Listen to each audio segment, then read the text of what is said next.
Day 12 of 30 days challenge.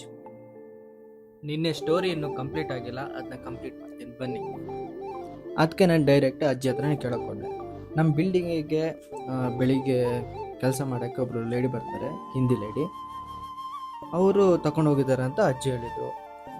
ಅವ್ರ ತಲೆ ಮೇಲೆ ಇಟ್ಕೊಂಡು ಹೋದ್ರು ಅಂತ ಹೇಳಿದರು. ನಾನು ಅದಕ್ಕೆ ಅವ್ರು ಯಾಕೆ ತಗೊಂಡು ಹೋಗ್ತಾರೆ, ಯಾರ್ದು ಪರ್ಮಿಷನ್ ಇಲ್ದದೆ ಹೆಂಗೆ ತಗೊಂಡು ಹೋಗ್ತಾರೆ ಅಂತ ನಾನು ಕೇಳಿದೆ. ಇಲ್ಲಪ್ಪ, ಅವರು ನನ್ನ ಮನೆ ಸೋರ್ತಿದೆ, ಅದಕ್ಕೆ ನಾನು ಬೇಕು ಅಂತ ತಗೊಂಡು ಹೋದ್ರು ಅಂತ ಹೇಳಿದರು. ನಾನು ಅದಕ್ಕೆ ಸರಿ ಅವ್ರ ನಂಬರ್ ಕೊಡಿ ಅಂತ ಹೇಳಿದೆ. ನಂಬರ್ ನನ್ನ ಹತ್ರ ಇಲ್ಲ ಅಂತ ಹೇಳಿದರು. ನೆಕ್ಸ್ಟ್ ನಾನು ನಂಬರ್ ಹೆಂಗಿರೋಲ್ಲ, ನಿಮ್ಮ ಮನೆ ಕೆಲಸ ಬರ್ತೀನಿ, ನಿಮ್ಮ ನಂಬರ್ ಇಲ್ಲ ಅಂದರೆ ಹೆಂಗೆ ಅಂತ ಕೇಳಿದೆ. ಆಮೇಲೆ ಸುಮಾರು ಜೋರು ಮಾಡಿದ್ಮೇಲೆ ಬುಕ್ ತೆಗೆದ್ರು, ಬುಕ್ಕಲ್ಲಿ ನಂಬರ್ ಇತ್ತು, ನಂಬರ್ ಕೊಟ್ಟರು. ನಾನು ನಂಬರಿಗೆ ಕಾಲ್ ಮಾಡಿ ಹೆಂಗೆ ತಗೊಂಡೋದ್ರು ಕೇಳಿದೆ. ನಂಗೆ ಗೊತ್ತಿರೋದು ಒಂದು 2-3 ಸಂಸ್ಕೃತ, ಅದನ್ನೂ ಒಂದು ಹೇಳಿ ಯಾಕೆ ತಗೊಂಡೋದ್ರೆ ಹಂಗೆಲ್ಲ ಕೇಳಿದೆ. ಬೆಳಿಗ್ಗೆ ತಗೊಂಡೋಗಿದ್ದು, ನಂಗೆ ಈವ್ನಿಂಗ್ ಅಷ್ಟೊತ್ತು ಇರಬೇಕಿಲ್ಲ ಅಂತ ಹೇಳಿದೆ. ನೆಕ್ಸ್ಟ್ ಈವ್ನಿಂಗ್ ಒಂದು 7:30 ಆಗುವಾಗ ವಾಪಸ್ಸು ಟಾರ್ಪಲ್ ಅಲ್ಲೇ ಎಲ್ಲಿತ್ತು ಪ್ಲೇಸ್ ಅಲ್ಲೇ ಪ್ಲೇಸಿಗೆ ಬಂದಿತ್ತು. ಇದು ಸ್ಟೋರಿ ಆಗಿತ್ತು. ಇವತ್ತಿಗಿಷ್ಟೇ. ನೆಕ್ಸ್ಟ್ ವಿಡಿಯೋದಲ್ಲಿ ಸಿಗ್ತೀನಿ. ಅಲ್ಲಿವರೆಗೂ ಬಾಯ್.